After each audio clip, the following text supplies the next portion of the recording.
प्रिय विद्यार्थियों, मैं doctor Lokendra Kumar, assistant professor Hindi, Shri Govind Guru राजकीय महाविद्यालय बांसवाड़ा, अपने यूट्यूब चैनल अंतर्गत आपका स्वागत करता हूं।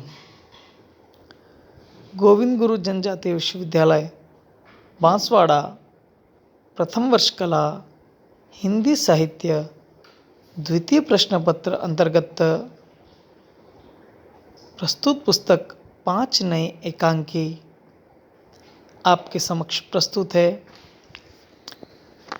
इस पुस्तक की संपादक बहुत वरिष्ठ लेखिका ममता कालिया हैं। इसमें 5 एकांकियों का संकलन किया गया है। इन 5 एकांकियों के माध्यम से संपादक महोदया ने हम सभी के समक्ष एकांकी की रूपरेखा और आधुनिक एकांकी के तत्वों को प्रकट करने का प्रयास किया है। इन 5 एकांकियों में पहली एकांकी है स्ट्राइक, जिसके रचयिता हैं भुवनेश्वर। दूसरी है जोंक, उपेंद्रनाथ अश्क।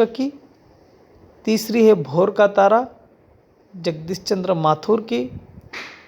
चौथी है अंडे के छिलके, मोहन राकेश की। और 5वीं यहाँ रोना मना है, स्वयं संपादक महोदया ममता कालिया की एकांकी है। इन 5 एकांकियों में आज आपके समक्ष मैं प्रथम एकांकी स्ट्राइक की समीक्षा प्रस्तुत कर रहा हूँ। स्ट्राइक के रचयिता भुवनेश्वर हैं। भुवनेश्वर एकांकी कला के बहुत निष्णात और प्रकांड पंडित हैं, ज्ञाता हैं और एकांकियों में उनकी रचना में सिद्धहस्त हैं। भुवनेश्वर का जन्म 1910 ईस्वी में हुआ था। भुवनेश्वर ने अपनी एकांकियों के माध्यम से आधुनिक यांत्रिक जीवन की गहराइयों को प्रकट किया है। उन्होंने आधुनिक जीवन की विडंबनाओं को महसूस किया और नए और पुराने मूल्यों के टकराव को पहचाना। भुवनेश्वर ने अपनी एकांकियों के माध्यम से जो जीवन में जड़ता, निष्क्रियता और यंत्रवतता है, उसे प्रकट करने का प्रयास किया है। भुवनेश्वर का मानना है कि हमारा जो जीवन है वह मशीन नहीं है। इसमें सादगी, प्रेम और आत्मीयता आवश्यक है।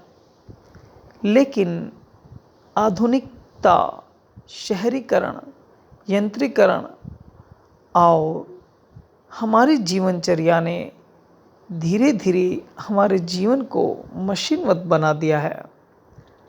भुवनेश्वर ने अपनी एकांकियों के माध्यम से इन्हीं तत्वों को उभारने का प्रयास किया है। प्रस्तुत एकांकी स्ट्राइक भी कुछ इसी पृष्ठभूमि पर आधारित है। स्ट्राइक एकांकी सर्वप्रथम हंस पत्रिका में सन 1948 में प्रकाशित हुई थी। स्ट्राइक एकांकी में जो पात्र हैं उनमें पुरुष, स्त्री, 3 अन्य पुरुष और एक युवक है। यानी पात्र की दृष्टि से बहुत कम पात्रों का संयोजन है। और एकांकी में कुल 3 दृश्य हैं। पहला दृश्य, दूसरा दृश्य और तीसरा दृश्य,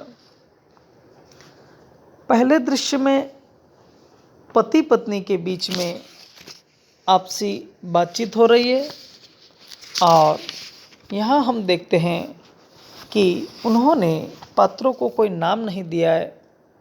सामान्यतः हम पुरुष के अंदर किसी भी पुरुष को देख सकते हैं, स्त्री के अंदर किसी भी स्त्री को देख सकते हैं और युवक में समाज के मध्य ऐसे युवक को हम देख सकते हैं। पहला दृश्य जब प्रारंभ होता है तो एक मध्यम वर्गीय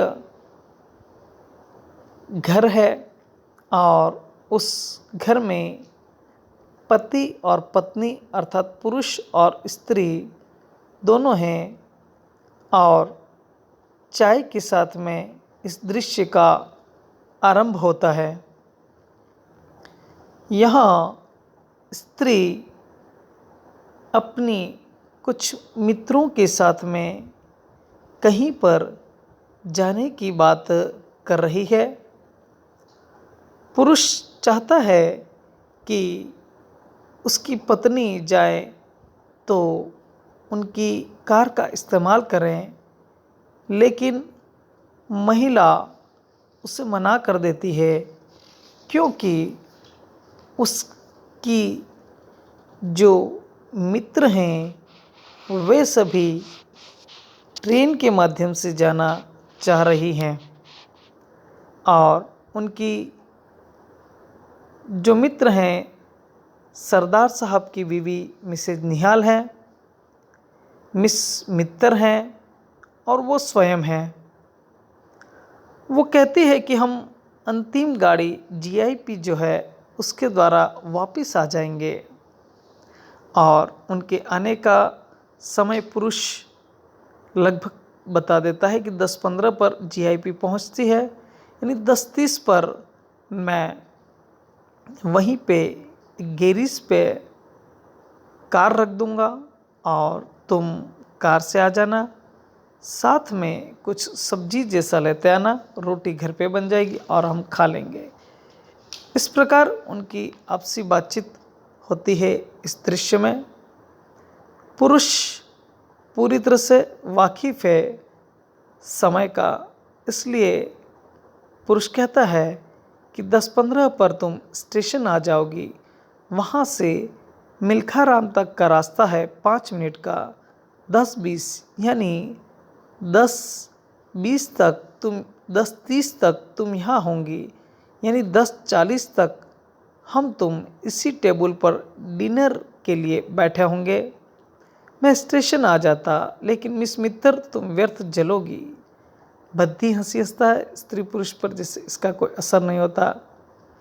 इस प्रकार इस दृश्य में हम देखते हैं उनकी आपसी बातचीत है और इसके साथ में यह दृश्य पूर्ण होता है। दूसरा दृश्य एक मध्यम वर्गीय क्लब का कमरा है और वहाँ पर 2-3 आदमी हैं जो ब्रिज खेल रहे हैं और ब्रिज के साथ में वे अपना ऐसा लग रहा है कि जैसे समय व्यतीत कर रहे हैं। वहाँ पे एक युवक भी है जो अविवाहित है। जो दूसरे व्यक्ति हैं वे ब्रिज के मध्य समाज की चर्चा करते हैं और जाने की बात करते हैं। युवक कहता है कि मैं अविवाहित हूँ, मुझे मेरी पत्नी तो मैं ज़रूर ऐसा करता, देखिए उन्हें। इस प्रकार युवक का अविवाहित होना यहाँ पर प्रतीत होता है।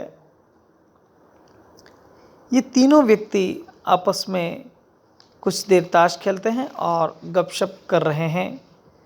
इस दृश्य में कुछ देश और समाज की समस्याएं भी उभारने का प्रयास किया है। जैसे कि दूसरा व्यक्ति कहता है, हर देश हर सरकार के सामने समस्या सिर्फ यही है कि किस तरह उसके कर कम से कम किए जा सकते हैं। आप कर कम कर दीजिए, प्रजा अपने आप संपन्न होंगी। और इस तरह वे उनकी बातचीत चल रही है। इस प्रकार यह दृश्य भी यहाँ पर पूर्ण होता है। सामान्य रूप से हम देखते हैं कि इन दो दृश्यों में बहुत कुछ नहीं है, लेकिन जो तीसरा दृश्य है उससे ये दोनों ही दृश्य जुड़े हुए हैं, संपृक्त हैं। और तीसरे दृश्य में वो जो पुरुष है उसके मनोभाव, स्त्री पुरुष संबंधों पर उसके विचार और युवक की परिपक्वता हमारे सामने आती है। तीसरे दृश्य में एक कमरे का बरामदा है और वहाँ पर 2-4 कुर्सियाँ पड़ी हुई हैं, एक कुत्ता है और कुत्ता उनके पास में आता है। अब पुरुष और युवक की बातचीत प्रारंभ होती है। यहाँ पुरुष स्त्री पुरुष संबंधों की यंत्रवत्ता को प्रकट कर रहा है और कहता है कि युवक से पूछता है कि तुमने विवाह क्यों नहीं किया, तो वह कुछ खास जवाब नहीं देता है, पर इसके साथ में ही पुरुष कुछ अपनी मनोभावनाओं को अभिव्यक्त करता है और पुरुष कहता है कि भाईजान, शादी एक गहरी समस्या है, आप उसके साथ खिलवाड़ नहीं कर सकते। मैं पूछता हूँ, आप फैक्ट्री में तो हर तरह का विज्ञान कानून विशिष्ट ज्ञान लगाते हैं, फिर क्या कारण है कि जीवन को ऐसा परमात्मा के भरोसे छोड़ दिया जाए कि उसमें आदमी को सस्ती से सस्ती और निकम्मी से निकम्मी शक्तियाँ हों, सिर्फ काम में लाई जाए। आप कहते हैं मैं औरत को समझ नहीं पाया। जनाब, यह सब कोरी बातें हैं, बातें समझने की क्या ज़रूरत है। मशीन की एक पुली दूसरी पुली को नापने जोखने समझने नहीं जाती। स्त्री पुरुष तो जीवन की मशीन के दो पुर्जे हैं, दो। यहाँ पुरुष ने जो स्त्री पुरुष के संबंध है उन्हें समझा ही नहीं। वो सिर्फ सीमित सोच के साथ में स्त्री पुरुष को मशीन के दो पुर्जे मानते हैं। एक पुर्जे के अभाव में दूसरा पुर्जा नहीं चल सकता, दूसरे का अभाव में पहला नहीं चल सकता। यानी एक मशीन के लिए जैसे दो पुर्जे होना ज़रूरी है, उस तरह बस जीवन को सिर्फ काटने के लिए स्त्री को पुरुष और पुरुष को स्त्री का साथ चाहिए। यहाँ हम देखते हैं कि स्नेह आत्मीयता के स्थान के लिए कुछ भी स्थान पुरुष ने नहीं छोड़ा है। और युवक तब कहता है कि यह फैक्ट्री और मशीन की एक ही रही। तो युवक ने सहज जिज्ञासा कही कि इसका मतलब तो ये एक ही रहे। तो पुरुष कहता है, नहीं साहब, आप मुझे देखिए, मेरी पहली पत्नी थी, कमबख्त को हमेशा मुझसे शिकायत रही, लेकिन उसकी बीमारी से जब मैं प्रतिक्षण उसके सिरहाने रहा तो मेरा नाम रटती हुई मरी। अब ये मेरी दूसरी पत्नी है। हमारे बच्चे, यानी इस पत्नी के, हम लोग क्लबों में साथ साथ नहीं जाते, हफ्ते में एक बार सिनेमा देखते। पहाड़ जंगल का मेरे पास वक्त नहीं, पर हम लोग बेहद खुश हैं, कभी हम में कोई भेदभाव हुआ ही नहीं। मैं कहना चाहता था कि हम दोनों ने अपनी अपनी जगह को समझ लिया। कुल मिला करके पुरुष कहना चाहता है कि हम दोनों पति पत्नी के रूप में हैं, लेकिन हमारी पसंदें अलग हैं, हमारा जो रहन सहन है, हमारा जो व्यवहार है, हमारा जो समूह है वो बिल्कुल अलग है। मैंने उनकी चीज़ों को स्वीकार कर लिया, उन्होंने मेरी चीज़ों को स्वीकार कर लिया। इस प्रकार हमारा जीवन यंत्रवत चल रहा है। अब यहाँ पर युवक ने बहुत सुंदर सा जवाब दिया और परिपक्वता प्रदर्शित की और कहा कि पर मान लीजिए मशीन का एक पुर्जा बिगड़ जाए तो पुरुष ने बहुत निर्मम सा जवाब दिया। यहाँ पुरुष का उन संबंधों के प्रति अविश्वास झलकता है और पुरुष कहता है तो पुर्जा बदल डालिए, स्वयं बदल जाइए। किताबें, मैं आपको बताऊंगा किताबें क्या हैं। अब किताबों के उद्धरण के द्वारा वो कहना चाहता है कि यदि एक पुर्जा खराब हो जाए तो दूसरा पुर्जा लगा दीजिए। सामान्यतः ऐसा नहीं है। यह भारतीय समाज में जो एक खींच उत्पन्न हुई है, जो समाज में पति पत्नी के बीच रिश्तों के बीच में जो दरारें उभरी हैं, उनको यहाँ पर एकांकीकार ने उभारने का प्रयास किया है कि किस प्रकार जो सहज प्रेम पर आधारित जीवन था, आज फैक्ट्री, मशीन और पुर्जों की तरह बन रहा है। इस प्रकार लेखक ने यहाँ पर इस एकांकी की यांत्रिकता को प्रकट किया है। उसी समय वहाँ पर एक चपरासी आता है और स्वयं का परिचय निहाल का ड्राइवर बताता है और कहता है कि मैम साहब कल आएंगी। और पुरुष कहता है कि अच्छा, लेकिन मैंने तो मिल्खीराम के वहाँ पर मिल्खीराम के पंप पर कार खड़ी करी थी। लेकिन चपरासी बिना कुछ कहे बस कुत्ते की कुछ प्रशंसा या कुछ व्यंग्य कसते हुए कहता है कि हुजूर आपका कुत्ता बड़ा पानीदार है, अंग्रेजी है। इस प्रकार एक प्रश्न खड़ा करके वह चला जाता है। पुरुष हताश है क्योंकि उसने वह प्रेम जो स्त्री में होता है वह ढूंढने का कभी प्रयास ही नहीं किया और उसकी यांत्रिकता को स्त्री ने भी सहज रूप से स्वीकार कर लिया और उसकी भावनाओं का महत्व न दे करके उसने भी एक नौकर के साथ में अपना जवाब भिजवा दिया था। तब युवक ने एक व्यंग्य कसा, आइए मेरे होटल में आइए, आपकी फैक्ट्री में तो आज स्ट्राइक हो गई। यहाँ पति और पत्नी के संबंधों के बीच में स्ट्राइक बता करके एक युवक ने बहुत बड़ा व्यंग्य कसा है कि स्ट्राइक सामान्यतः मजदूरों की हो सकती है, स्ट्राइक फैक्ट्रियों में हो सकती है, पति पत्नी के संबंधों में स्ट्राइक नहीं हो सकती है। यहाँ रूठने मनाने का क्रम होता है, यहाँ पर एक दूसरे को समझना पड़ता है। लेकिन जहाँ पर वो स्त्री और पुरुष के संबंधों को देखता है तो उनके संबंध में वह बात उसे कहीं पर भी नज़र नहीं आती है। इस एकांकी के माध्यम से एकांकीकार भुवनेश्वर प्रसाद ने औद्योगिकरण, मशीनीकरण और जो शहरीकरण है उनके द्वारा समाज में किस प्रकार एक खाई उभरी है उसे बताने का प्रयास किया है। किस प्रकार जो पति पत्नी, स्त्री पुरुष के संबंध में आत्मीयता होता है, प्रेम होता है, निश्चलता होती है, स्नेह होता है और किस प्रकार दिनों दिन ये यांत्रिकता और शहरीकरण, औद्योगिकरण इन्हें यंत्रवत बना रहे हैं। किस प्रकार जीवन में प्रेम का स्थान मशीन के पुर्जों ने ले लिया, यह बताने का प्रयास किया है। यहाँ पर लेखक ने ये समझाने का प्रयास किया कि स्त्री और पुरुष का संबंध या वैवाहिक संबंध सिर्फ जीवन निकालने के लिए नहीं है, स्त्री और पुरुष के संबंध सिर्फ साथ रहने के लिए नहीं है। दोनों को एक दूसरे की भावनाओं को समझना होगा, मनोभावों को समझना होगा। स्नेह, जब जीवन में स्नेह और प्रेम होगा तभी वह जीवन सार्थक होगा। इस प्रकार एकांकीकार भुवनेश्वर प्रसाद ने स्ट्राइक एकांकी के माध्यम से मध्यम वर्गीय जीवन और स्त्री पुरुष के संबंधों पर अपना मंतव्य प्रकट करते हुए एक सफल एकांकी की रचना की है।